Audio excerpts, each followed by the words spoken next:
Bienvenidos y bienvenidas a esta mesa redonda sobre el tema Culturas de la Memoria y Políticas de la Alemania Federal hacia América Latina durante la Guerra Fría. Este evento debe entenderse como una preconferencia, que es parte de la preparación para lo que será el cuarto simposio de la Fundación Elisabeth Käsemann, que se celebrará en el año 2022 sobre el tema Colonia Dignidad en la Universidad Católica de Eichstätt-Ingolstadt. Mi nombre es Thomas Fischer. Soy profesor de la historia latinoamericana en la misma universidad. También quiero, como director del SILAS, decir, del Centro de Estudios Latinoamericanos, y como presidente del Consejo Consultor de la Fundación Elisabeth Käsemann, darles la más cordial bienvenida. Asimismo, me gustaría presentar brevemente a la moderadora, la doctora Sabine Kurtenbach. Ella será quien guíe la discusión a lo largo de este evento. Sabine Kurtenbach es politóloga en el German Institute for Global and Areas Studies, siglas GIGA, de Hamburgo y profesora honoraria en la Universidad de Marburgo. Entre sus intereses investigativos están la violencia y el cambio social, así como las sociedades de posguerra, especialmente en América Latina. En su disertación sobre el tema Guerra y Organización Estatal, se ocupó tanto de Chile como de Colombia. Les deseo a nuestras expertas y expertos un fructífero debate sobre el tema Culturas de memoria y políticas de la Alemania Federal hacia América Latina durante la Guerra Fría, y a todas las espectadoras y espectadores nuevas ideas que promuevan el futuro intercambio académico sobre este importante tema. Con esto, cedo la palabra a Sabine Kurtenbach. Gracias por la amable presentación. Buenas noches y bienvenidos y bienvenidas a nuestra mesa redonda sobre culturas de memoria y políticas de la Alemania Federal hacia América Latina durante la Guerra Fría. En el año 2016, el gobierno colombiano de Juan Manuel Santos y la guerrilla más antigua de América Latina, las Fuerzas Armadas Revolucionarias de Colombia, FARC, firmaron un extenso acuerdo de paz.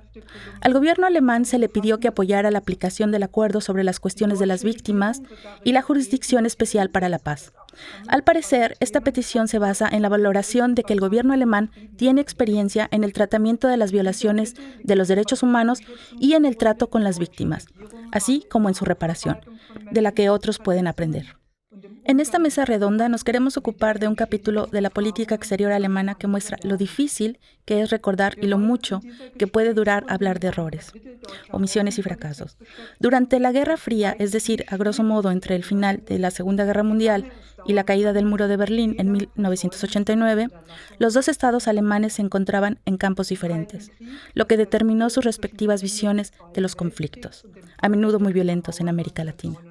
Mientras que los que luchaban por un cambio de sistema, ya fueran de forma pacífica o también con el fusil al hombro, eran vistos como luchadores por la libertad, no dejaban de ser al mismo tiempo terroristas, insurgentes y revoltosos para los que representaban el statu quo de la sociedad.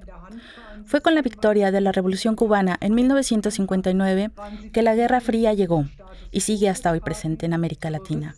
Argentina y Chile son dos países que muestran la complejidad de tratar las violencias masivas de los derechos humanos de una manera especial.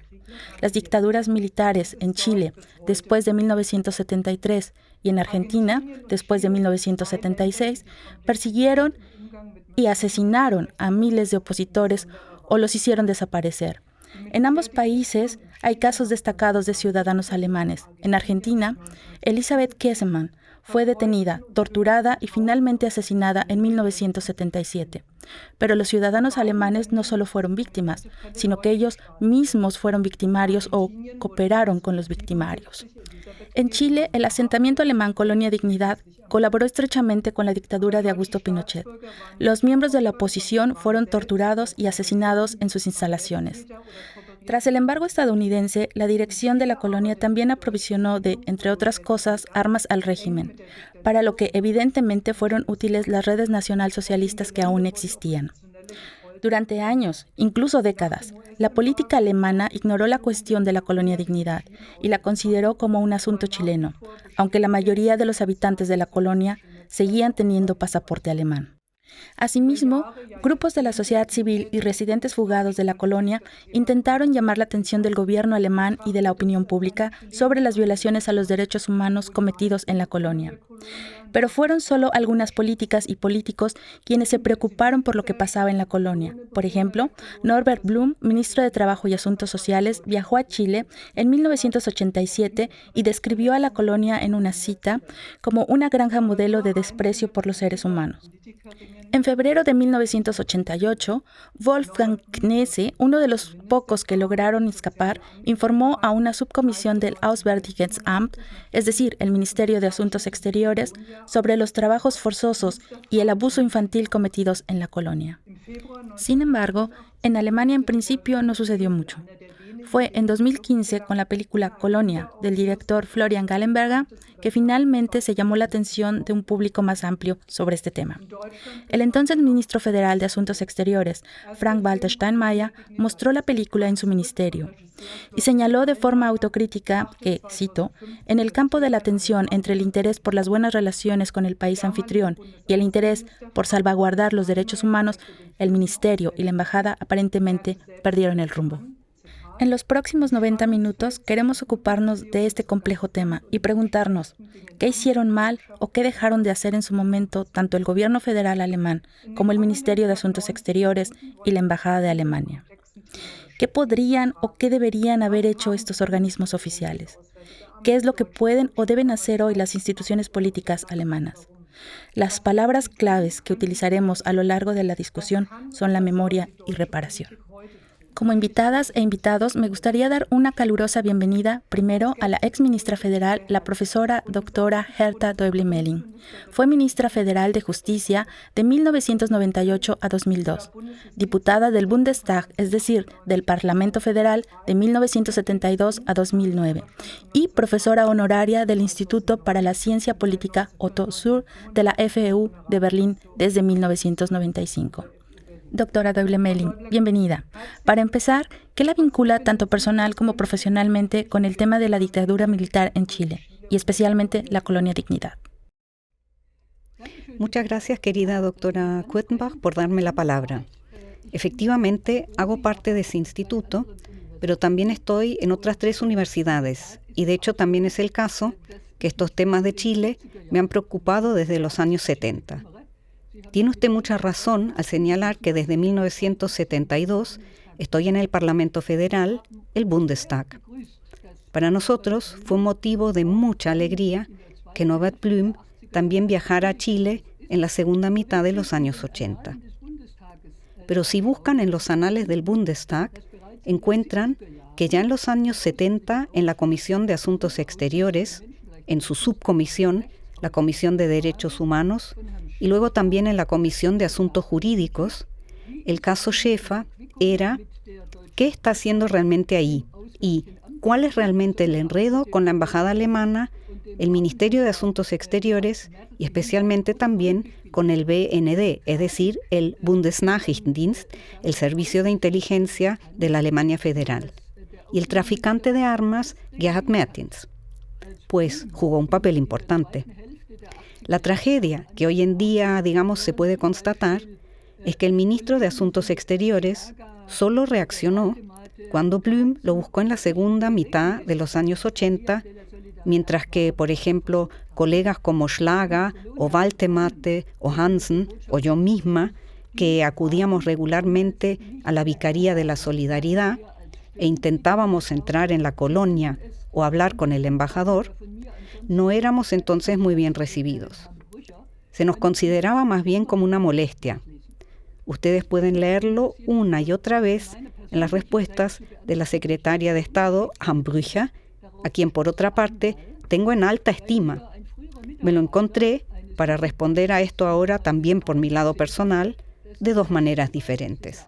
Por un lado, porque un antiguo empleado de una oficina de asistencia a la juventud en Renania del Norte-Westfalia me dijo que este señor Schäfer, que ocasionalmente se llamaba a sí mismo Schneider, era un pedófilo que en realidad era buscado en Alemania desde principios de los años 60 y que no se podía entender que tuviera la posibilidad, bajo la protección del Ministerio de Asuntos Exteriores, de marcharse a Chile con toda su secta protestante, como la había llamado, y fundar la colonia. Eso era una cosa. Por supuesto, siempre indagamos y siempre obtuvimos la respuesta que no se podía decir nada al respecto, que era un rumor o que no era cierto en absoluto. ¿Se acuerdan de la declaración del señor Strätling en el Bundestag? Pero no es de extrañar, porque también se mencionó el círculo de amigos de Strätling y el traficante de armas Mertins, conocido por todos nosotros. Pero lo segundo fue algo distinto. Después del golpe de Estado contra Allende, tuve el encargo no solo de ocuparme de los refugiados que para ese entonces había acogido a la República Federal. Desde ahí tengo un gran número de amistades chilenas, sino también de mantener el contacto con los refugiados de la entonces RDA. Ha sido curioso, pero ha funcionado. Seguí escuchando rumores de ellos también, y como dije, Walter Mate había intentado entrar en la colonia. Hansen, Schlager y yo seguimos preguntando y solo recibimos respuestas evasivas. Ahora que sabemos qué hay detrás de todo esto, cuántos expedientes han desaparecido y quién más tenía intereses en ellos, creo que es explicable. Es algo terrible. Comparto la opinión de mi colega Renate Künast de que hay que abordar por fin la cuestión de la reparación. Por eso es escandaloso que simplemente se esté tardando tanto. Muchas gracias. Volveremos sobre este aspecto al final de la discusión. Mi segundo invitado es Thomas Krüger, presidente de la Central Federal para la Educación Política. Thomas Krüger, bienvenido. Usted tiene una amplia experiencia investigativa desde una perspectiva comparada de las dictaduras y las culturas de la memoria. Por lo tanto, me gustaría preguntarle, ¿qué lo vincula o qué le interesa de la dictadura militar en Chile y de Colonia Dignidad? En primer lugar, tengo que volver a mis días de escuela. Haré un poco de memoria. Yo tuve en la RDA, por supuesto, la otra perspectiva en tiempos de la Guerra Fría, con el deseo hacia Allende, pues la RDA ha sido sobre todo el exilio comunista de Chile, que fueron tomadas en sí en la RDA. Y usted debe imaginarse así las aulas de la RDA, con un retrato de Erich Honecker en un lado y el de Luis Corvalán en el otro. Ese fue nuestro héroe chileno, por así decirlo, con el que crecimos, el líder del Partido Comunista. Y por supuesto, cuando me hice mayor, también conocimos a exiliados de Chile que habían sido aceptados en la RDA. Y si aún lo recuerdan, fue Chile quien acogió a Erich Honecker y Margot Honecker tras la caída de la RDA. En otras palabras, había una relación específica entre Chile y la RDA. Y por supuesto, en términos de aritmética política, tenía mucho que ver con las coordenadas de la Guerra Fría. Sí, mi segundo encuentro fue concreto con la Colonia Dignidad. Ese fue el viaje del presidente de la República Federal Gog a Chile. Hice parte de su delegación. Con Florian Gallenberger, por cierto, el director de la película, a quien tengo en muy alta estima y a quien ya conocía para ese entonces. Y su película, que realmente llegó a muchos espectadores y dio a conocer el tema de la Colonia Dignidad, conmovió a mucha gente en su momento. Emma Watson y Daniel Brühl como actores son estrellas mundiales y, si se quiere, también abren aquí un espacio de memoria.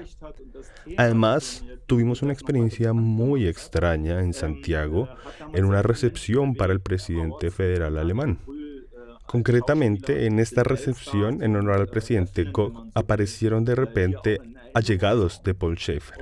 Y Florian Gallenberger conocía a las personas invitados a esta recepción y todo el mundo se preguntó, ¿cómo es posible? Se trata de una cuestión política que también se discutió y que fue tratada con mucha sensibilidad, especialmente por el presidente Gog. Todos los esfuerzos por aclarar la situación se pusieron en marcha, aunque fueron lentos en su consecución. Y luego algo así, que la embajada alemana aparentemente invitó a personas a través de una lista de distribución del Ministerio de Asuntos Exteriores, o lo que sea, sí, personas que aparentemente habían estado involucradas como autores en la colonia. Y esto, por así decirlo, fue el tema de esta recepción, que tuvo repercusiones políticas y que generó nuevos interrogantes. Y, por supuesto, con respecto a las actividades correspondientes de unas fundaciones afiliadas a partidos alemanes, como la Fundación Böll, por ejemplo, que fue muy activa allí. Desde entonces, el tema ha cobrado realmente impulso y es una cuestión política importante. Los pagos de las indemnizaciones se han hecho, pero es realmente patético que se haya tardado tanto y que la embajada alemana, si se quiere, no haya actuado de ninguna manera como posibilitador, sino más bien como obstáculo. Muchas gracias, Tomás Kruga. Su intervención es un magnífico puente con nuestros otros dos invitados, que son historiadores y que han dedicado sus trabajos al tema de la política exterior alemana y la Guerra Fría. El profesor Dr. Holger Meding, quien se ha desempeñado como catedrático de Historia Ibérica y Latinoamericana en la Universidad de Colonia. Dr. Meding, le doy una cordial bienvenida. Entre otras cosas, usted trabaja el problema de la migración alemana a Argentina y el Servicio Federal de Inteligencia durante la Guerra Fría. ¿Cómo sitúa el tema de la colonia Dignidad en este periodo de la historia alemana?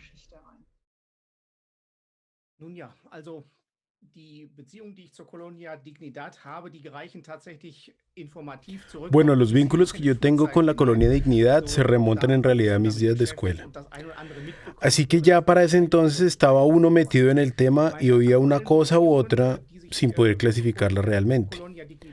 Mis conexiones actuales con la colonia Dignidad son también de carácter geográfico, porque yo vivo en Siegburg y los orígenes de la colonia Dignidad están en Siegburg. Aquí se fundó esta misión social privada. Fue aquí desde donde se inició y desde donde la secta se trasladó a Chile. Los registros de una organización sin fines de lucro se llevaron a cabo aquí en el juzgado del distrito y aquí en esta ciudad tuvieron siempre lugar reflexiones al respecto. La información sobre la colonia Dignidad se hizo pública ahí por medio de la prensa local. Así que de hecho fue una relación muy intensa. Pero la pregunta que usted me ha hecho va en otra dirección, por supuesto. El Servicio Federal de Inteligencia. Durante los últimos 7 u 8 años me he ocupado de este actor de la política exterior de la República Federal de Alemania, un actor que hasta ahora no ha llamado mucho la atención, porque como servicio secreto tenía que estar escondido y su modo de operar era diferente, y que ahora pueden rastrear la política exterior de la Alemania Federal hacia América Latina en sus vertientes informativas y en sus conexiones con el Servicio Federal de Inteligencia. La investigación que ahora se ha llevado a cabo tuvo, desgraciadamente, una fecha de finalización, 1968. Es decir, la época de Gehlen, por lo que en ese momento la colonia Dignidad no era todavía, en principio, objeto de observación para el Servicio Federal de Inteligencia. Pese a que algunas informaciones salieron a la luz, la densidad de la información no se produjo realmente hasta los años 70 y 80, si es que se puede hablar de densidad, pero quizás más adelante se hable de ello. Muchas gracias.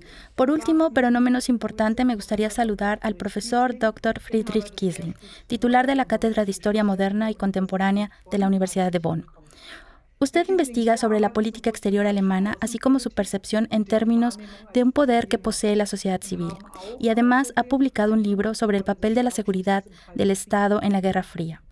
¿Qué es lo que conecta su trabajo con el tema de la colonia Dignidad? Sí, muchas gracias. Están los dos temas que usted ha mencionado. Uno de los temas es la política exterior de Alemania Federal y sus modelos de conducta, como la llamamos nosotros. Es decir, la forma en que uno se ve a sí mismo y también cómo quiere dar una imagen en la política internacional. Ciertamente, usted ha mencionado la palabra clave Zivilmacht. Una cierta relación con una política exterior basada en normas desempeña un papel, al igual que la política de derechos humanos. Y en este contexto, Chile es, por supuesto, un tema importante. También hay otras cuestiones en las que los derechos humanos podrían desempeñar un papel o lo han hecho, pero esa es la única referencia que tengo al respecto. La otra referencia es un tema que traté en un libro dedicado a la protección del Estado en la Guerra Fría. En el libro me ocupé en alguna medida del fiscal general y su oficina, la oficina del fiscal general. Esto es más bien un hallazgo fortuito, un encuentro casual, porque uno de los jefes de la oficina, el fiscal general federal, Ludwig Martin, estuvo realmente involucrado en las relaciones con la dictadura chilena, así como con la colonia, después de dejar su cargo. Fue hasta el año 74 fiscal general. Participó activamente en la Sociedad Internacional de Derechos Humanos, en la que también ocupó un puesto de liderazgo. Esta sociedad tuvo relaciones con la dictadura en Chile y probablemente también le transmitió a la colonia las advertencias acerca de las menciones que la prensa hacía sobre ella en la República Federal de Alemania. Esto es, pues, mi encuentro casual. Quizás no sea del todo casual porque se trata de actores. Y si uno se fija en el actor, que fue Ludwig Martin, se trata ya de un caso. Tal vez pueda decir algo más sobre esto más adelante. ¿De qué tipo de antecedentes tenían los actores que, se podría decir, guardaban simpatías por la dictadura chilena en la República Federal? Muchas gracias. Ya hemos visto en esta primera ronda que el tema tiene muchas facetas, diferentes actores y que realmente, creo, todavía hace falta mucha investigación antes de determinar lo que ocurrió realmente. En el debate alemán sobre la colonia Dignidad también se discute el papel y la responsabilidad de Alemania en las violaciones de los derechos humanos en la colonia, o qué fueron cometidos por miembros de la colonia. ¿Qué hizo mal o qué dejó de hacer el gobierno alemán en su momento? Doctora Döble-Meling, ¿hubo oportunidades para que el gobierno y el parlamento ejercieran su influencia? Como ya le he dicho, doctora Quettenbach, el parlamento, al menos una parte del parlamento, lo intentó. Eso fue todavía en la época de la coalición socialdemócrata liberal. El ministro de Asuntos Exteriores, Kencha, y nosotros, claramente, tratamos de aclarar los rumores que oíamos. Permítanme decirles de nuevo cuáles eran esos rumores. Lo que supimos entonces fue que el señor Schäfer, o el señor Schneider, había sido una vez un consejero de juventudes en una iglesia luterana, pero había sido despedido porque había abusado de un niño pequeño. Entonces fundó esa secta evangélica. Y lo que más nos sorprendió es que esta, acusación aquí se fue a alguna parte. A principios de los años 60, hasta allá se remonta, el señor Schäfer pudo transportar a más de 200 personas de su secta hasta Chile con la ayuda del embajador, el embajador alemán en Chile. Esto no es nada habitual. Y que luego, como he dicho, la embajada, que solo se detuvo cuando Tita Halla fue su cónsul allá, porque eso fue en los años 80, puso a su disposición, por así decirlo, todo lo que fuera posible para detener lo que ocurría. Y lo que era particularmente difícil y lo que nos molestaba tanto en los años 70 era que los refugiados que habían sido acogidos por la República Federal o el cardenal Enrique Silva nos decían que en Chile se hablaba de que allá había un campo de tortura dirigido por el gobierno de Pinochet. Y por supuesto, luego preguntamos, de forma tanto vía oficial como no oficial, y quedó absolutamente claro que no había, salvo para muy pocas personas, ningún interés en hacer nada oficial al respecto. Esto puede deberse, como ya les expliqué al inicio de la discusión, a figuras como el señor Stretling o el señor Schäfer, que entonces buscaban de forma sistemática y estratégica nuevos amigos con influencia. El mismo señor Mertins, el traficante de armas que estaba en contacto con el BND, el Bundesnachrichtendienst, también formaba parte del mismo grupo. Pero considero que es un problema estructural de la política exterior en los años 70 y luego en la primera mitad de los 80, que no se haya mirado con atención lo que ocurría. No querían hacerlo. Obviamente, estaban pasando otras cosas. Muchas gracias. Holger Meding, eso me lleva hacia usted. Si se observan los diferentes periodos de tiempo, se tiene la impresión de que definitivamente había gente, o que dependía de la gente por un lado, también había embajadores alemanes que no traían a los pocos refugiados directamente a la colonia. Y que también existían estas estructuras y redes. ¿Por qué pasó tan poco? ¿Fue consideración por los intereses económicos de las empresas alemanas? ¿O fueron las viejas redes de la época nazi que resurgieron para proteger a la colonia? Desde su punto de vista, ¿cuál fue la razón principal por la que ocurrió tan poco?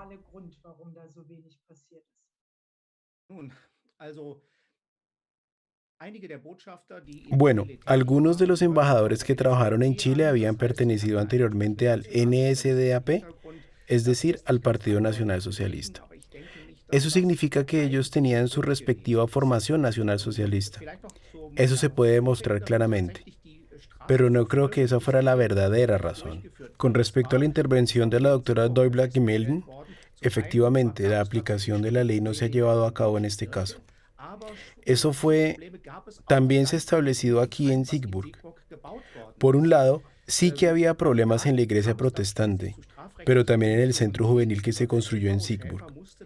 También allí se llevaron a cabo investigaciones penales contra Schäfer y este tuvo que acelerar sus planes de viaje, ya que había preparado para poder evitar el enjuiciamiento.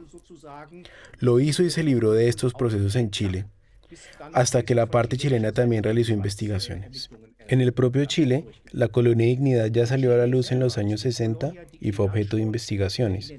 El Senado, el senador Patricio Aylwin, que era senador por Parral, ya le puso atención a mediados de los años 60 y notó que ahí se estaba formando algo hermético. La gente no aprendía español, no pertenecía a la sociedad chilena y quiso pedir una comisión investigadora, pero luego no fructificó. Fracasó y eso ya constaba e incluso se nombró en la prensa. Eso es un poco del lado chileno. La pregunta de por qué la embajada alemana no se ocupó de ello en realidad un poco difícil de responder. Porque básicamente ha habido investigaciones legales. ¿Y qué pasaba con los niños? Porque efectivamente hubo una forma de, si no se quiere decir secuestro, pero sin embargo una forma de rapto de niños que los padres reclaman. Se pusieron en contacto con la embajada en Chile y recibieron respuestas evasivas. En realidad, esto tiene menos que ver con las redes nazis que con una forma de cooperación entre la embajada alemana y la directiva de Colonia Dignidad. Había entre ambas una forma de acuerdo. Quizás hubo también un respectivo intercambio de fondos financieros. Se favorecieron mutuamente y trataron de no perjudicarse. Así que, por un lado, se hicieron los de la vista gorda, eso hay que decirlo claramente. Y por otro lado, se beneficiaron los unos de los otros hasta que las cosas se les salieron de las manos y se hizo público.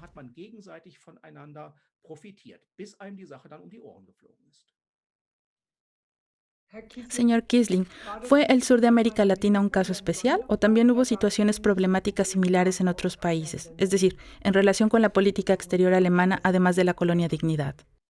La Colonia Dignidad es ciertamente un caso especial, que lo veo de manera similar a mi colega Meding. También es difícil de explicar en parte, porque no se trata necesariamente de procesos políticos, sino más bien de procesos en donde asuntos legales, personales, juegan un papel. Pero no se puede preguntar solamente, si uno se detiene brevemente en el caso de Chile, ¿cómo se comporta la embajada alemana?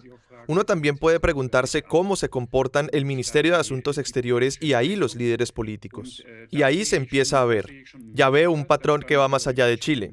El Ministerio de Asuntos Exteriores no ha hecho nada durante muchos años. No reacciona a la información que llega. Por supuesto, la embajada también tranquiliza al ministerio, mas, sin embargo, no continúan. Porque hay que darse cuenta de que el problema de los derechos humanos ya existía en los años 70, pero rara vez proviene de las instituciones políticas. Ahora viene del lado político. Viene de los miembros del Bundestag. Por supuesto que está presente. Pero, por así decirlo, las instituciones responsables de la política exterior no participan ni son activas. Es la presión exterior la que mantiene vivo el tema para estas instituciones. A pesar de esto, no hay reacción alguna ante ella. Este es, no obstante, un patrón que se repite en otros casos. Por supuesto, lo hemos visto en Sudáfrica, en otros países de América del Sur, en otros países latinoamericanos. Si se observa un poco la situación internacional y expresándolo con cautela, la política exterior alemana no se orienta de forma ostensible hacia los derechos humanos en los años 70. Otros gobiernos fueron más activos en la década de 1980. Eso es simplemente un hallazgo al que llegamos. Mi explicación para muchos es en realidad. Por eso también mencioné a Ludwig Martin. Con respecto a mucha gente, me tomo en serio que se trataba de un trasfondo anticomunista. Hay que tomárselo en serio. Uno puede indignarse por ello y, por supuesto, son cosas que también son terribles en retrospectiva. Pero si uno se pregunta por qué ha sido así, Y si se dejan de lado los asuntos personales, para mí lo decisivo con respecto a mucha gente con antecedentes anticomunistas ha sido que también está ubicada en la burocracia en los puestos adecuados. Es realmente el miedo al comunismo en los años 70. Señor Krüger, ¿cómo valora esto, especialmente desde su experiencia al otro lado de la cortina de hierro? Sí, en primer lugar, puedo informarte de mi trabajo actual en la Central Federal para la Educación Política y articularlo directamente a lo dicho por Friedrich Kiesling. Alguna vez nosotros examinamos cómo la Central Federal para la Educación Política, que se fundó en 1952, que tuvo el encargo específico de superar a la época nacionalsocialista y trabajó sin descanso en la difícil narración de la resistencia alemana. No fue tan fácil hacer que Stauffenberg entrara en la memoria pública como figura de la resistencia, por decirlo de alguna manera. Él seguía siendo un traidor de la patria, y darle la vuelta a eso, por así decirlo, como tarea de educación política, era un reto gigantesco. Fue más bien por casualidad, al sumar las contribuciones en el Boletín de Educación Política, el suplemento sobre historia política y contemporánea, que llegamos a la conclusión de que había muchas más contribuciones acerca de la disputa sobre el comunismo, y este sesgo está realmente presente a lo largo de los años 50 y 60. Es decir, la educación política estaba muy integrada en la confrontación de bloques, y solo en los años 60 y luego también en los 70 empezó a desprenderse de esta base ideológica y a desarrollar los principios de una educación política estatal no partidista. Y si ahora uno echa un vistazo a este periodo de los años 60 y 70, se ve que no solo la embajada, es decir, el Ministerio de Asuntos Exteriores, estaba en el camino, sino también abiertamente quienes ejercían el periodismo. Hace poco, Maximilian Kutzner, de la Universidad de Würzburg, señaló en el periódico Frankfurter Allgemeine Zeitung que fue precisamente un corresponsal del FAZ en América Latina quien sabía dónde había vivido Eichmann y que en cualquier caso no transmitió esta información. Y fue Fritz Bauer quien, por tanto, cooperó con el servicio secreto israelí para capturar a Eichmann, o más bien para trasladarlo a Israel. Esto es muy interesante, por así decirlo, que estas redes existieran más allá del Ministerio de Asuntos Exteriores y que funcionaran un poco a través del periodismo y otros multiplicadores. Muchas personas se exiliaron de la maquinaria nazi en América Latina, y estas redes siguieron existiendo y por supuesto, también hubo conexiones con las respectivas embajadas y con el Ministerio de Asuntos Exteriores. Esto es un proceso que debería hacernos reflexionar hoy en día, ya que con la noble promesa, por llamarla así, de hacer mejor a la democracia en Alemania y el, por así decirlo, realmente lento e inexistente acercamiento al pasado nacionalsocialista, hubo algo así como un sesgo en cada caso en la confrontación del bloque desde la perspectiva actual, con el que hay que lidiar críticamente. Esto no quiere decir en absoluto que la RDA, por decirlo así, se cubriera de gloria, sino que ambas partes llevaron a cabo su política ideológicamente monopolizada durante la Guerra Fría y de hecho instrumentalizaron el pasado, si se quiere, en última instancia para sus propios fines. Elke Gryglewski, la exdirectora del lugar conmemorativo Haus der Wannsee Conference, se ocupó muy intensamente de la colonia Dignidad y señaló lo complicada y compleja que era la situación, incluso entre los diferentes grupos de víctimas en la colonia Dignidad. Y se intentó crear narrativas. Sí, la colonia Dignidad luego se convirtió en una aldea bávara y este intento de superponer, por así decirlo, lo que sucedió allí es realmente traicionero y lo encuentro en verdad como un objeto para la educación histórico-política en su máxima expresión.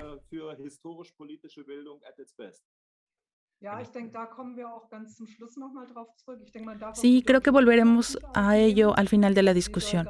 No creo que se deba excluir la economía alemana. Fue precisamente la economía alemana la que colaboró estrechamente con estos nazis que habían huido de Alemania y de Europa. Ellos se hicieron parte de la comunidad empresarial alemana, en las comunidades alemanas. Diría que siempre han desempeñado un papel importante en América Latina como mediadores entre Alemania y las asociaciones empresariales locales. Pero, por supuesto, la política exterior alemana tiene menos influencia sobre ellas. También se han aliado más estrechamente con ellas. Ya hemos hablado antes del hecho de que Paul Schaeffer, el fundador de Colonia Dignidad, evadió a principios de los años 60 a las autoridades alemanas por abuso de menores. Y no solo enseñó canciones tradicionales alemanas en el sur de Chile, sino que continuó con los abusos a innumerables niños alemanes y más tarde también chilenos. ¿Qué podría haber hecho la política exterior alemana para intervenir? Hertha Däubler-Melling, ¿hubiera podido el Poder Judicial desempeñar un papel más importante en este caso? ¿O incluso los órganos judiciales? Sí, por supuesto. Mire, quiero decir, fíjense. Thomas Krüger acaba de hablar de lo difícil que fue, por ejemplo, en los años 50, liberar a personas como los combatientes de la resistencia, de la acusación de ser traidores de la patria. Eso tomó bastante tiempo y fue incluso Fritz Bauer quien lo hizo en ese momento, como usted sabe, en el juicio de Rema, y quien realmente avanzó en esto con vehemencia. Evidentemente, él influyó mucho en una generación de abogadas y abogados más jóvenes, la que, digamos, no tenía más información, pero que, por supuesto, estaba mucho más abierta a lo que se oía en términos de rumores y también tomaba de eso la obligación de mirar con mayor precisión. Lo que sí creo que es uno de los mayores errores del Ministerio de Asuntos Exteriores y especialmente la Embajada, es que ambos desinformaron sistemáticamente al Bundestag. Quiero decir que se conoce el hecho de que muchos de los líderes empresariales fueran América Latina. También se sabe que la embajada tenía buenas relaciones con esta parte de los alemanes. También había inmigración judía con la que querían tener menos que ver. Se sabe que la embajada y luego la Colonia Dignidad tenía buenas relaciones. Se sabe que la colonia en Alemania tenía ese llamado círculo de amigos del que el embajador era parte. Y como dije, el que mencioné varias veces, al que yo misma miré con mucho desprecio, el traficante de armas al servicio del BND en todas partes. Solo con este conocimiento, hoy en día la conclusión es obvia y es la siguiente, que por supuesto mucha gente ubicada en esas, digamos, bisagras del sistema, y aunque tenían el conocimiento, no querían mantener informado al Bundestag, que para ellos estaba justificado que la señora Hambrücher diera siempre respuestas simpáticas, extraordinariamente insustanciales y a veces incluso erróneas a las preguntas que se le hacían escritas o verbales. Usted había mencionado antes Argentina. Un incidente similar, pero no comparable, es lo que ocurrió con Elisabeth Käsemann. Por cierto, la señora Hambrücher se disculpó por ello, no por Chile. Y no quiero apelar solo al Partido Liberal FDP desde un punto de vista partidista. Me hubiera gustado que Fondos Nani se hubiera abierto mucho más cuando se enteró de que nos consideraban un grupo de izquierda y de que mucha gente había caído de nuevo en esa dicotomía entre los anticomunistas, de los que ya habíamos oído hablar, y los demás. Pero Wisniewski también dijo algo así.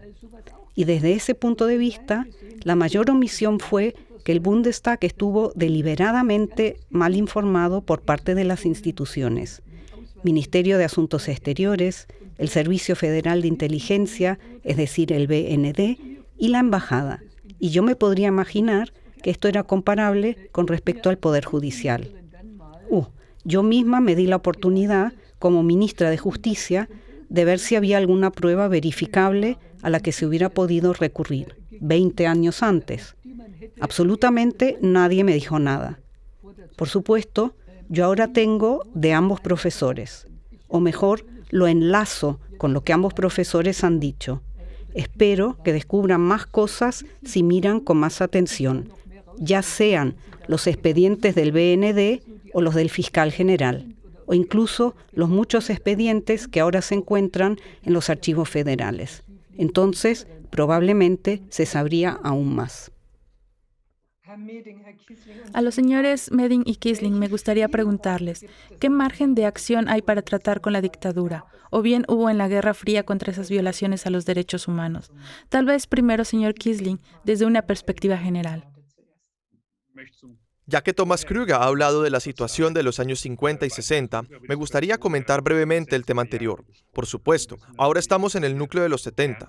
Creo que es así, que no podemos dejar por fuera los años 70. Es un poco la idea de que algo habría cambiado en esos años. Tal vez esto se aplique a lo público. Sí, por supuesto que se aplica al hecho de que la República Federal de Alemania era una sociedad plural en ese momento.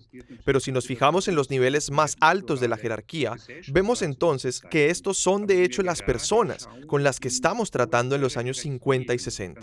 Así que creo que la apertura de la República Federal de Alemania en lo que respecta a la sociedad, pues se tiene una idea un poco equívoca sobre cuándo cambian realmente las cosas. Creo que tenemos que ir más allá de los años 70. Tal vez eso es lo que se ha pronosticado.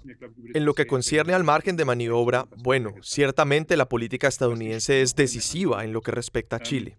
Tal vez el profesor Meding pueda decir algo más al respecto, y eso, sin lugar a dudas, ha sido formativo para Occidente, pero ya puede verse que hay diferencias dentro de Occidente.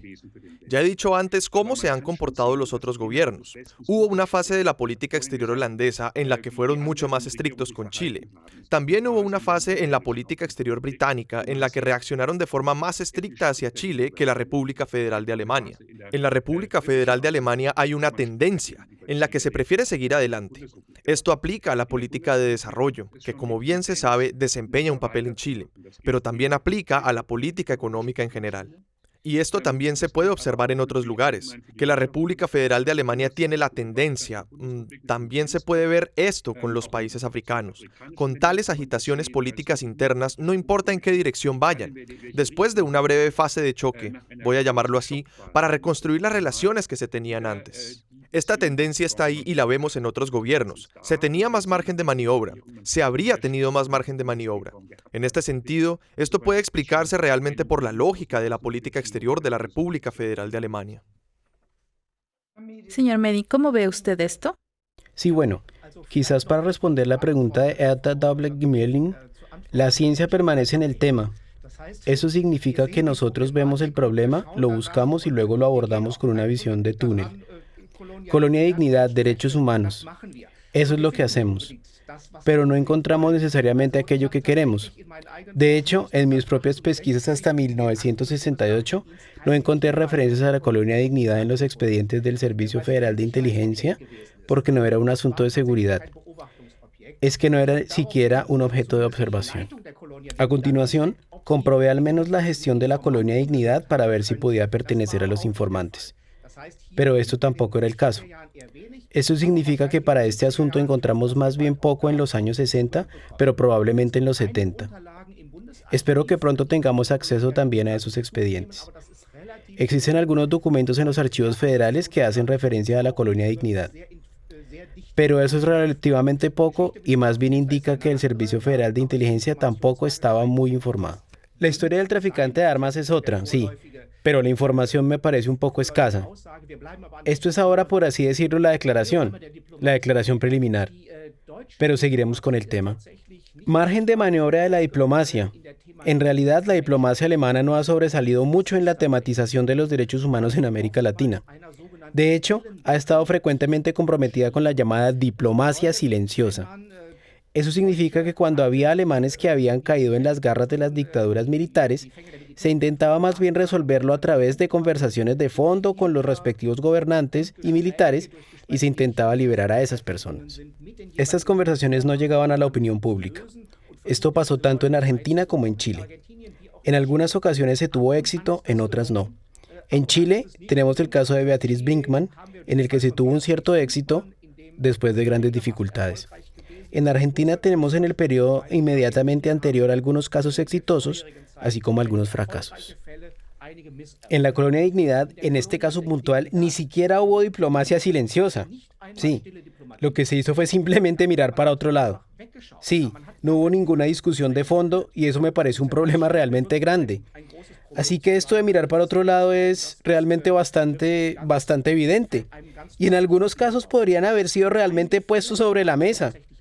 Entonces, habría habido un margen de maniobra. Se podrían haber retomado las indagaciones de los padres. Se podrían haber retomado los indicios de maltrato infantil y se podría, al menos, haber mantenido cierta distancia. Pero ni siquiera esta distancia tuvo lugar. Al contrario, uno tiene la impresión de amiguismo.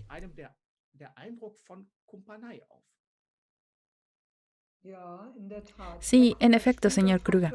¿Juega el factor tiempo un papel importante? ¿Solo se puede hablar de algunos delitos luego de que ha pasado algún tiempo? Los expedientes y la apertura de los archivos es una cosa, pero también en el otro nivel, en el nivel político, ¿se necesita tiempo para discutir los crímenes contra los derechos humanos? Sí, bueno, creo que es un indicio importante. Hay que abrir espacios de memoria y mientras eso recaiga, por decirlo de algún modo, en hombros individuales, no se podrá crear un público real. Es algo muy difícil, pero claro que sería posible. Les voy a contar una segunda experiencia que tuve. Durante la visita del presidente federal Gok, hubo una ceremonia en honor a los 100 años de la Cámara de Comercio y las relaciones comerciales entre Alemania y Chile. En el acto hicieron presencia muchos pequeños y medianos empresarios. Yo aproveché para preguntarles cómo se posicionaban políticamente. Y yo diría que cerca del 90% añoraba la época de la dictadura de Pinochet, o estaba manifiestamente a favor de ella. Prácticamente consideraban a todos los demás como alborotadores, y sí, los despreciaban. Me conmovió bastante el hecho de que esto fuera así en un espectro tan amplio, y si se quiere, como una especie de sello contra las posibilidades de recordar diferentes perspectivas.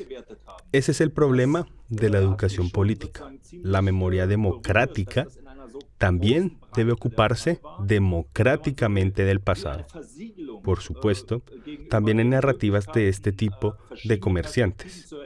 Pero si los marginados y sus posiciones no se abordan en absoluto, entonces tenemos que lidiar con el hecho de que los espacios de memoria no se abren, sino que por el contrario, permanecerán cerrados. Y eso suele solucionarse con saltos generacionales, cuando uno trata de sacudirse las deudas de la generación de los padres o de la generación de los abuelos. Apenas ayer tuve una discusión en línea. Usted comenzó con Colombia, con los institutos Capaz y Calas en Colombia. Y como siempre, la memoria ahora, después del conflicto en Colombia, y es tan difícil, sí, por así decirlo, como la presencia de la generación de la experiencia para romper estas barreras del sonido y los traumas, si se quiere. Y que en realidad también nos muestra de nuevo esta situación en los otros países de América Latina. Es a través de la presencia de los traumas existentes en la generación de la experiencia que dichos traumas existentes se transfieren a la siguiente generación. Así que la historia no se negocia ni se reflexiona, sino que en primera instancia se silencia. Solo con la generación de los nietos se vuelve a expresar, por así decirlo, o es la generación de los nietos la primera que hace preguntas. Por cierto, esto es también conocido por lo sucedido en Alemania. La generación desplazada de los territorios del este no transmitió nada en absoluto a su propia generación de hijos sobre el nacionalsocialismo, sobre las violaciones de la ley, sobre los traumas de su propio desplazamiento. Y fueron solo los nietos los que luego le preguntaron a sus padres, y fueron los que, si se quiere, los que poco a poco fueron soltando el aferramiento y las inhibiciones. Y hoy en día hay muchos talleres de historia informales que también se organizan de forma privada por personas que intentan abordar la historia de una forma nueva y diferente, para romper con las determinaciones ideológicas, y creo que son procesos apasionantes, pero hace falta un salto de al menos 2 generaciones para abrir estos espacios de memoria.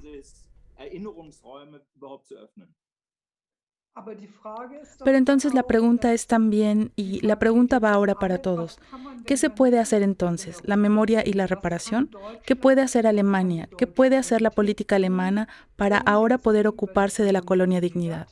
Las generaciones están un poco lejos, así que esta distancia temporal está ciertamente dada. ¿Qué se puede hacer? Señora Däubler-Melling, hay una comisión del gobierno federal en el Bundestag. ¿Qué puede hacer esta comisión? Yo creo que lo más importante es trabajar de la mano con los amigos chilenos. Y creo que las víctimas y sus familiares son especialmente importantes. Por lo tanto, hay que involucrarlos más. Por un lado, creo que habrá que ir en la dirección de hacer de la Villa Baviera, que, si han estado allí recientemente, es algo como un centro turístico, hacer de ella un sitio de memoria, un lugar conmemorativo real y sensato. Y no solo algo para que sea contemplado sin más. El paisaje allí es de verdad hermoso, pero lo que se debería, efectivamente, tal vez se podría hacer también en colaboración con instituciones alemanas, que debería convertirse en un lugar de memoria que también permita expresarse a las personas que vivieron allí. Yo también tengo la impresión de que estas experiencias directas son también muy importantes para la cultura del recuerdo de las próximas generaciones. En segundo lugar, por supuesto, la reparación debe hacerse finalmente de forma controlada. Y permítanme decir una cosa más sobre la política de Alemania en América Latina. Es decir, 2 pequeños puntos. Creo que uno de los errores más grandes de las últimas décadas fue que la política exterior alemana siempre consideró a América Latina un poco como el patio trasero de Estados Unidos. Y cuando Estados Unidos dijo me, la política exterior alemana al menos dijo Ese es uno de los grandes errores que yo veo. Y el segundo punto es que no hemos resuelto del todo el problema en este momento, cuando vemos como la República Federal de Alemania, incluyendo la política exterior, argumenta en el asunto de Bolsonaro o Lula. Me refiero con Brasil. Y yo veo los escándalos que están ocurriendo allí, especialmente en el sector industrial. Y cuando miro las comunicaciones que se envían desde la Embajada Alemana al Ministerio de Asuntos Exteriores, todavía tengo acceso a ellas de vez en cuando, me agarro la cabeza. Porque esto es básicamente una continuación de esa ya vieja política hacia América Latina que considero extremadamente problemática.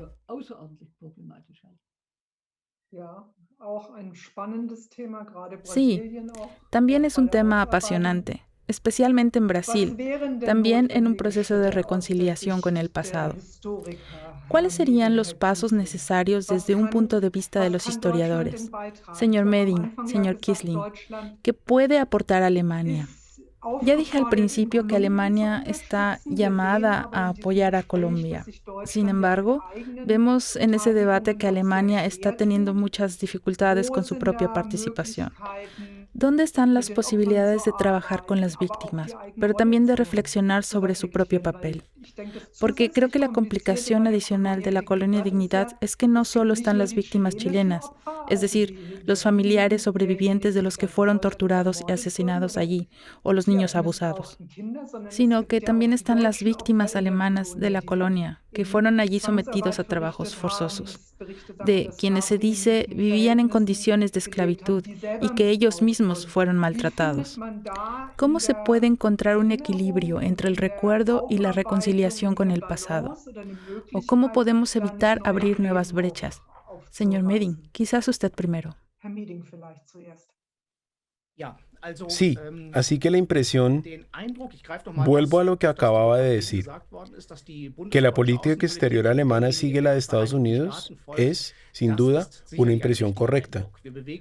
Estábamos en la Guerra Fría en los años 60 y 70 y ya se ha señalado la importancia de la amenaza del comunismo, que era, en efecto, un principio rector de la política exterior. Realmente hay que verlo así. Sin embargo, también hubo fases entonces de apertura. En los años 60, la política exterior alemana siguió la línea de Kennedy de la Alianza para el Progreso y apoyó a la democracia cristiana en una forma de cambio y apertura y política social. Así que hubo efectivamente movimientos correspondientes, mientras que en los años 70 hubo una recaída, en parte, una fase algo más rígida con el apoyo de Pinochet. Las víctimas. Bueno, ¿qué tratamiento quiere dárseles? Usted tiene toda la razón. Tenemos bastante. Tenemos diferentes grupos de víctimas y aquellos que a menudo son vistos desde fuera como victimarios en la colonia Dignidad, porque vivían allí y porque guardaban silencio. También son en parte víctimas, sí. Así que si se mira su origen, por así decirlo, aquí en Siegburg fueron llevados, se les apartó de sus padres, luego fueron sometidos a trabajos forzosos y recibieron una forma de educación religiosa que solo se puede describir como lavado de cerebro. Entonces definitivamente también son víctimas y si además fueron abusados sexualmente, con mayor razón. Sí. Así que no podemos incluirlos en el grupo de los victimarios, por así decirlo. Eso de hecho complica mucho las cosas y trae como consecuencia que hay que tratar a todos y todas con mucha sensibilidad y básicamente dejar que todos los que estuvieron involucrados de alguna forma se expresen.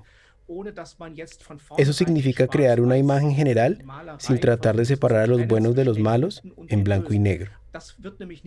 Eso no funcionará y no logrará que se haga justicia.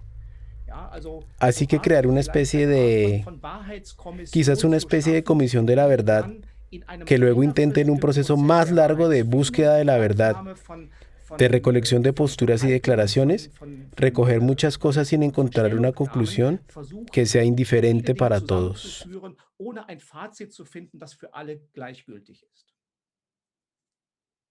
Señor Quisling. Sí, yo creo. ¿Qué es lo que se puede hacer concretamente hoy? Eso es lo importante. Lo que yo creo es que de lo que se trata realmente es de dar voz a los afectados, de escucharlos y hacerlos participar. Se trata de un proceso extremadamente complejo porque los grupos tienen intereses propios que además son opuestos entre sí. Pero creo que esto es sumamente importante en estos procesos de trabajo con el pasado. Y la idea de poder dirigir esto de alguna manera desde una posición es, creo, falsa. Así que el proceso tiene que ser descentralizado. Yo creo que eso es lo que sabemos de otros procesos. Piensa en las negociaciones actuales con Namibia, donde también tenemos algo así, donde realmente se trata de... Allí fue al menos en parte infructuoso, pero también muy complicado. Pero creo que lo más importante es permitir la descentralización. Eso, creo, es todo. También me gustaría decir algo sobre la política exterior alemana, porque se ha mencionado a los Estados Unidos en 2 ocasiones, pero ha habido margen de maniobra. También hay que señalar que la República Federal de Alemania aplicó en los años 70 una Realpolitik, una política de intereses y problemas como el de la colonia Dignidad no tuvieron ninguna importancia. Hay que tener muy en claro. Y también hay otros casos en donde la política exterior de Alemania Occidental no fue pequeña ni inofensiva, sino que la política exterior de Alemania Occidental clara y decididamente, sí, digamos, si se quiere, agenciaba su interés particular y una Realpolitik. También se podría mirar el régimen nuclear y ver qué pasó con el Tratado de No Proliferación, qué pasó con la no proliferación de armas nucleares, etc. La República Federal fue en muchos casos el último país en renunciar a las relaciones económicas nucleares. Francia se apresuró a hacer lo mismo con Brasil, Irán y otros países. Así que esto es también una autocrítica de la política exterior que tenemos que seguir, creo, y también corregir algunas imágenes de la forma en que la República Federal condujo la política exterior durante la Guerra Fría. ¿Cómo explica usted eso? Sí, eso es. Lo llamativo es que no está ligado a la política de los partidos.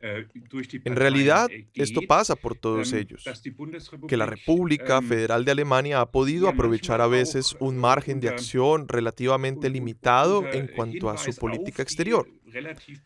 Y a veces tengo la impresión de que los actores principales lo han entendido, que por así decirlo, esta imagen general de una política que solo es capaz de actuar parcialmente podría utilizarse para luego aprovechar realmente dicho margen de maniobra.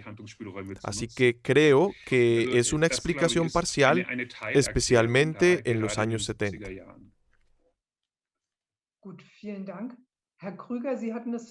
Bien, muchas gracias. Señor Krüger, usted ya lo ha mencionado antes, la cuestión de las víctimas y sus traumas. ¿Sería posible organizar desde aquí la ayuda alemana? Descentralizada, por supuesto, pero que Alemania en este caso aportara fondos de la cooperación al desarrollo o del Ministerio de Asuntos Exteriores, o sea, y pusiera en marcha proyectos para el procesamiento del trauma? Sí, eso ya existe. Hay varios proyectos, sobre todo la GIZ, la Deutsche Gesellschaft für internationale Zusammenarbeit, de memoria transnacional, y también en el panorama de la educación histórico-política, en el trabajo pedagógico con los sitios de memoria. Se actúa en el ámbito de la memoria transnacional. Y esto tiene mucho sentido, porque vemos en este ejemplo que la dictadura, pues los traumas desencadenados por la dictadura no son solo un problema chileno, sino que, por supuesto, también se ven afectados por involucramiento de otros actores, en este caso, también los intereses alemanes. Y no podemos, citando el libro de Susanna Eimann, aprender de los alemanes de ninguna manera, retroceder a la hora de recuperar la memoria histórica. Porque hay muchos puntos ciegos y muchos sucesos problemáticos. Sí, problemáticos, en los que Alemania tiene motivos para salir de las sombras y hacerse preguntas más profundas y así iluminar la zona gris de la historia. Evidentemente, la historia nunca es o blanca o negra, y los traumas no pueden resolverse de un día para otro, sino a través de dimensiones generacionales. Pero es importante intentar abrir las posibilidades del trabajo de memoria alemán, de la educación histórico-política en las zonas transfronterizas y tratar de incluir esos problemas. Y lo que la GIZ ha hecho con los proyectos, especialmente en sociedades en situación de posconflicto, como Colombia o como Chile, pero también en países africanos, en países del África subsahariana, para desarrollar esas, narrativas. Eso, creo, es muy encomiable y debería ampliarse. Pero en este caso, transnacional significa que la cooperación para el desarrollo alemana proporciona el espacio en donde esto se puede llevar a cabo. ¿O significa entonces también que ambas partes reflejan el papel que antes tuvieron y que ahora tienen? No, se trata de historias entrelazadas. Verá, el pasado colonial en Alemania apenas se ha tratado en términos de política conmemorativa. La gente siempre señala que no puede ser tan grave en Alemania porque el periodo colonial que va desde el Imperio Alemán hasta el fin de la Primera Guerra Mundial fue muy corto. Pero sabemos por la historia que desde el principio los alemanes participaron en el comercio transatlántico de esclavos. Los Welser de Augsburgo le prestaron 20.000 ducados a la corona española para que Carlos V pudiera hacer sus guerras, y a cambio se le concedió el gobierno de una gran porción de Venezuela. Eso era puro colonialismo. Pero eso no cuenta dentro de la historia oficial alemana, por así decirlo, porque esta solo comenzó con la fundación del Imperio Alemán.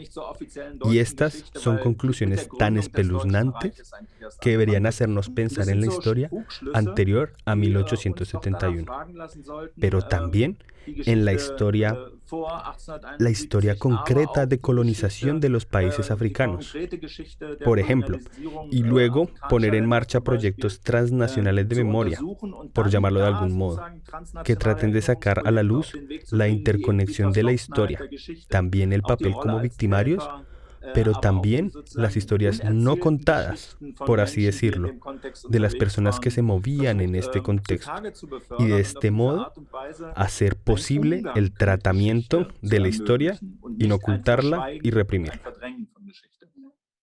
O de una instrumentalización. También hemos hablado de esto brevemente antes. Por último, me gustaría volver a preguntarles a todos, ¿qué podemos aprender del caso de Colonia Dignidad? Hemos dicho que es un caso muy especial, pero creo que es especial por un lado y al mismo tiempo es paradigmático para ciertas formas de la política alemana de posguerra. ¿Qué podemos aprender de esto para tratar con los regímenes que desprecian los derechos humanos hoy en día? Por ejemplo, este tema es más importante hoy que hace 30 años y, sin embargo, a veces tengo la impresión de que se mantienen diálogos sobre derechos humanos con países que no son importantes, entre comillas, para la política alemana. En otros sale a relucir exactamente lo que dice señor Quisling. O volvemos a mirar para otro lado o nos callamos porque de todos modos no podemos hacer nada. ¿Qué podemos? ¿Cuáles son las lecciones centrales de los casos de los años 70 en América Latina en general y de la Colonia Dignidad en particular? Señora Deuble-Melling. Y todo eso en 2 minutos. No, también puede tomarse 4. Todavía tenemos algo de tiempo. Me gustaría entonces enlazar con esto. Creo que hoy, con, digamos, la experiencia de la justicia transicional y las comisiones de la verdad y la reconciliación de diversos tipos, en realidad no estamos tan mal. Tenemos mucha experiencia. Quiero decir, yo misma participé en el desarrollo del concepto sudafricano. Son cosas que también se desarrollaron mucho en Alemania, por ejemplo, con las academias protestantes. En la aplicación, por supuesto, específicamente sudafricana, también en el tiempo, porque hoy se puede ver lo que fue posible entonces y lo que no fue posible y lo que está estallando de nuevo hoy. Ahora, por tomar también los casos del interés de la Iglesia Católica por la justicia transicional. Entonces, también nota que hubo mucha experiencia de las ONGs que hoy están ahí. Así que no solo con la cultura de la memoria. Yo estoy muy de acuerdo con lo dicho por Thomas Krüger, sino incluso también para el aspecto muy específico de la justicia transicional, que por supuesto también es de inmensa importancia para la cuestión de la enseñanza. ¿Cómo se aborda realmente? Y ahora, sobre la pregunta, ¿qué nos enseña esto? Para ser un poco más irónico al respecto. Miren, yo solo llevo 10 años e incluso más en el diálogo con la República Popular China sobre derechos humanos. Todo esto de una gran importancia, pero por supuesto siempre hay que mirar, por un lado las políticas que se están llevando a cabo aquí, incluyendo la política exterior y la económica, que siguen estando muy guiadas por la Realpolitik. Eso es una cosa. Y en segundo lugar, lo mismo ocurre con los socios, con lo que se hace algo así. En otras palabras, es importante que se vincule realmente esta forma de enfoque propio con lo que se está haciendo a nivel de la ONU, es decir, con respecto a los derechos humanos, con el Consejo de Derechos Humanos y lo que sucede en Nueva York, y que se forme una especie de red en el lado de los estados like-minded, que de hecho luego permiten políticas orientadas a los derechos humanos. Esto se ha vuelto más y más difícil en los últimos años, como en, digamos, el final de los 90 y los 2000. En este momento observo que la Realpolitik y toda una serie de aspectos que no quiero enumerar ahora, que la violencia, la agresividad y también aspectos completamente diferentes, juegan cada vez más un papel aquí y que la política de derechos humanos se utiliza más bien para crear una imagen positiva pero vacía. Eso me molesta. Sin embargo, habrá que continuar. Y creo que tenemos para ello un buen público en la República Federal de Alemania, especialmente en la comunidad científica, y estoy muy agradecida por ello. Sí, a veces uno tiene la impresión de que estamos volviendo a los años 70 en materia de derechos humanos. Señor Quisling, ¿qué podemos aprender? Sí, bueno, no hay que hacerse grandes ilusiones al respecto. Por supuesto que estoy de acuerdo con Hertha Däubler-Millin y que también vivimos tiempos bastante difíciles en lo que a eso se refiere. Pero creo que el caso chileno, o lo que conozco de él ahora, demuestra que la enseñanza es tratarlo. Habría que tematizar. Y si usted se fija, ¿quién ha trabajado en esto? Jan Eckel lo ha hecho. Él ha estudiado muy de cerca Chile y tiene un subcapítulo muy interesante, Reacciones del régimen. Y estas reacciones del régimen se encontraron algunas veces con mayores y otras con menores críticas internacionales. Pero hubo reacciones, también internacionales. Y tal vez eso jugó un papel en los años 80, después de la crisis económica en Chile. Esta crítica, digo, en una situación determinada. En otras situaciones no jugó ningún papel. El régimen era para ese entonces más estable y las críticas no tuvieron mayor resonancia. Y luego, por supuesto, también hay países grandes y pequeños y frente a China. Pero aunque no sirva de nada frente a China, eso no significa que no debamos tener una política de derechos humanos frente a otros países. Así que creo que la lección de Chile y la dictadura de Pinochet es, tenemos que abordar esto no solo a nivel de la sociedad civil, sino también de las instituciones estatales y la política exterior del Estado.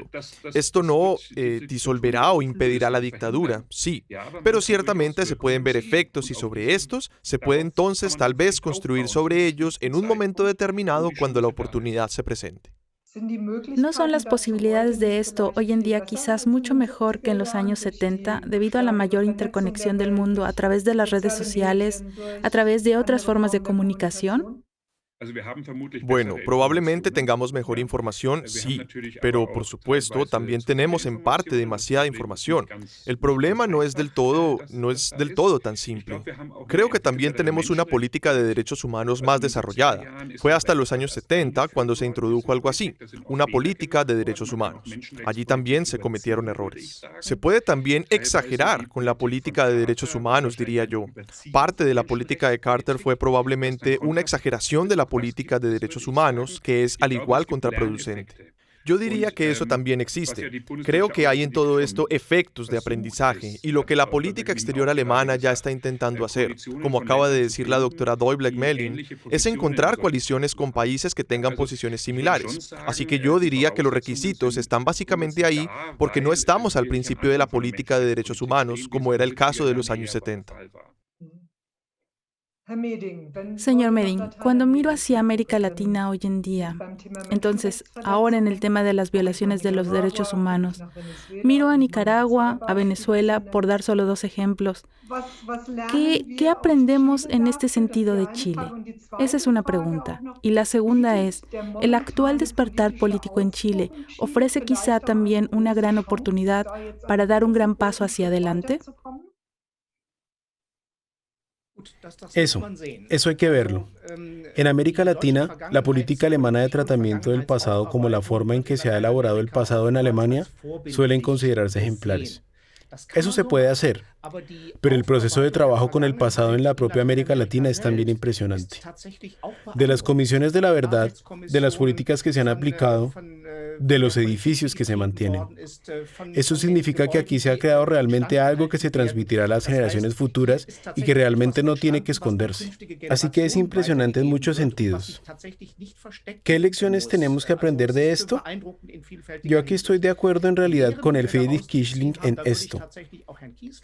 Las lecciones son, sobre todo, que hay que abordar los problemas, que no hay que ocultarlos y que hay que tener una visión sobre los espacios herméticos y las subsociedades herméticas.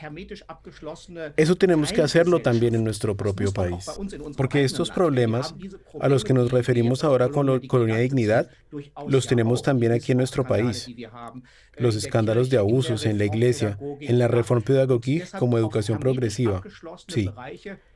Y por eso tenemos que examinar más de cerca las áreas herméticas y hacer que estos problemas se abran y sean abordados. Eso significa no permitir que se propaguen en espacios transparentes en una sociedad libre. Eso no significa que se prohíba algo, sino que se mire y que ese algo se ilumine y que se obliguen las declaraciones y también que se obligue a cierta apertura. De hecho, eso también debería ser una forma de lección aprendida. Pregunto brevemente, ¿quién se supone que debe observar? Bueno, las instituciones que están presentes, por ejemplo, entre las que estarían una embajada en el extranjero, sí. Si algo así vuelve a ocurrir, debe ser observado y no debe callarse.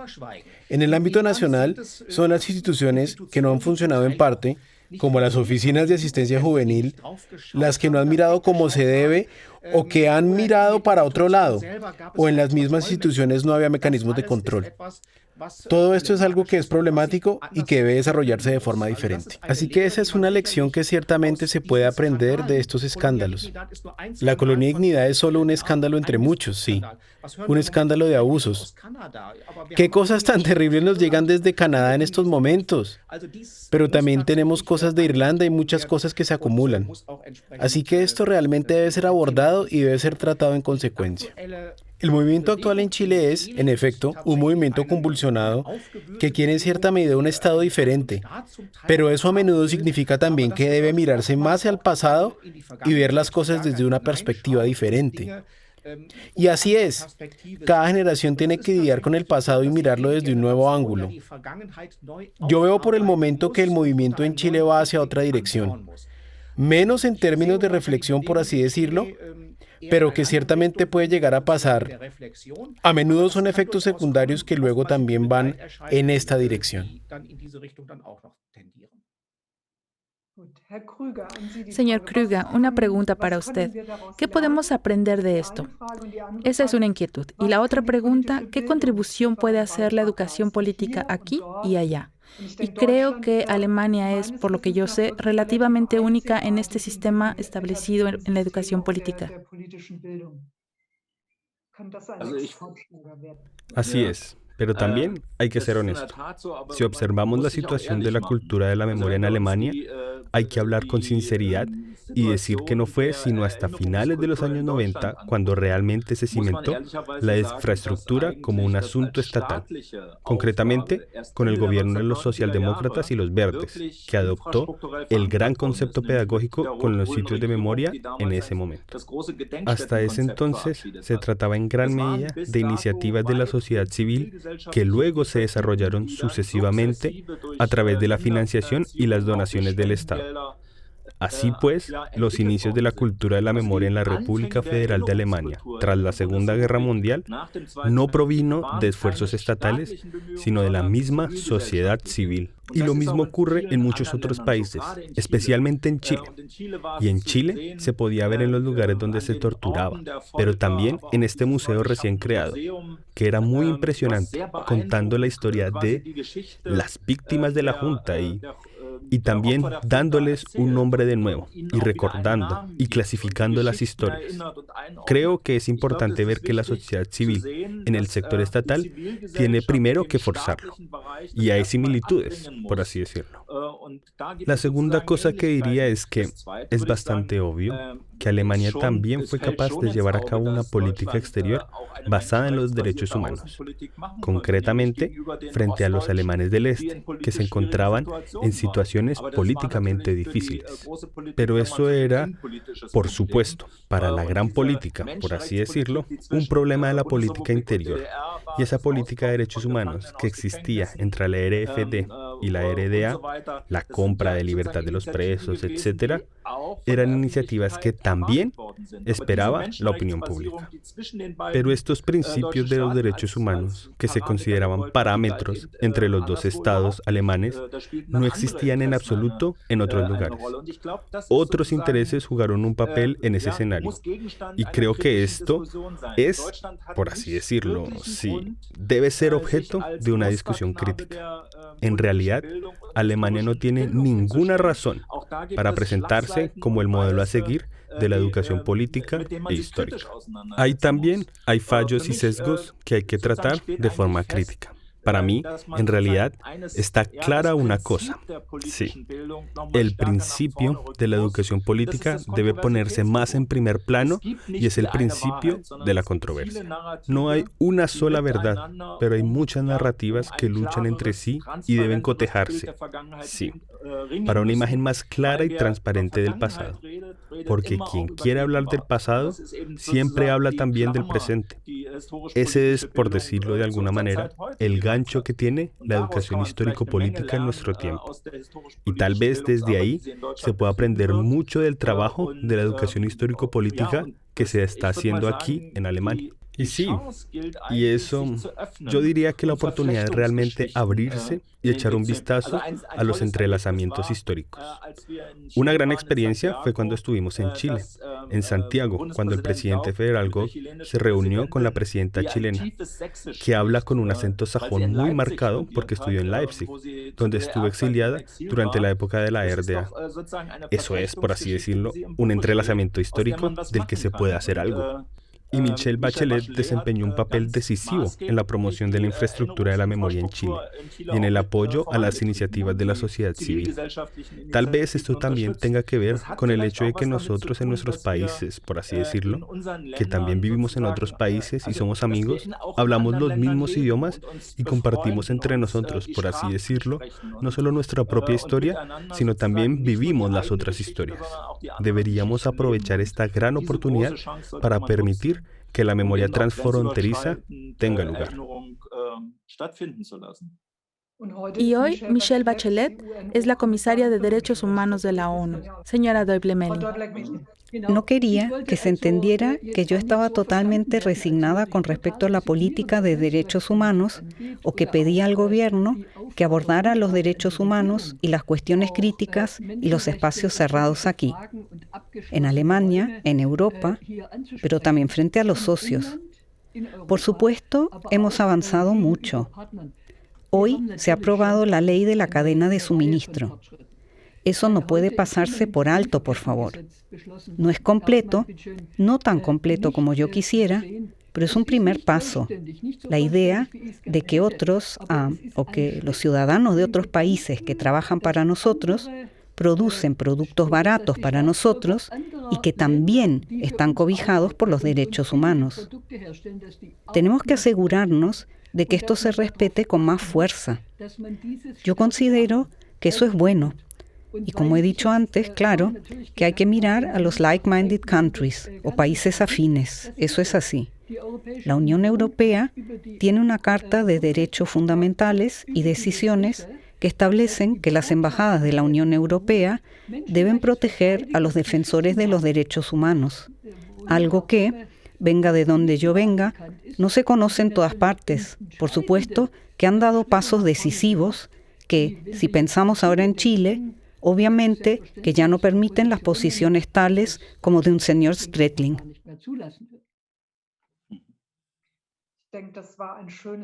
Creo que fue una buena palabra de cierre. Muchas gracias. En esta última hora y media hemos aprendido mucho sobre muchos matices, muchas facetas de la política exterior alemana durante la Guerra Fría y sobre la política y la cultura de la memoria. Lo que más me impresiona es esta imagen de interconexión, porque yo misma trabajo sobre este tema. También creo que es una imagen muy bonita. Y creo que hemos aprendido que tenemos que ser persistentes. Tenemos que trabajar en red con aquellos que también quieren defender los derechos humanos.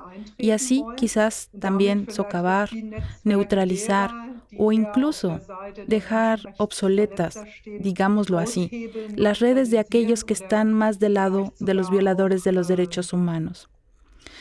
Creo que en la investigación en particular, y probablemente no hablo solo por mí, sino que en realidad Holger Medding y Friedrich Quisling estarían de acuerdo conmigo. Todavía hay mucho trabajo por hacer y espero que también sea apoyado por la clase política y la educación política, porque lo que se puede investigar siempre está relacionado con el dinero.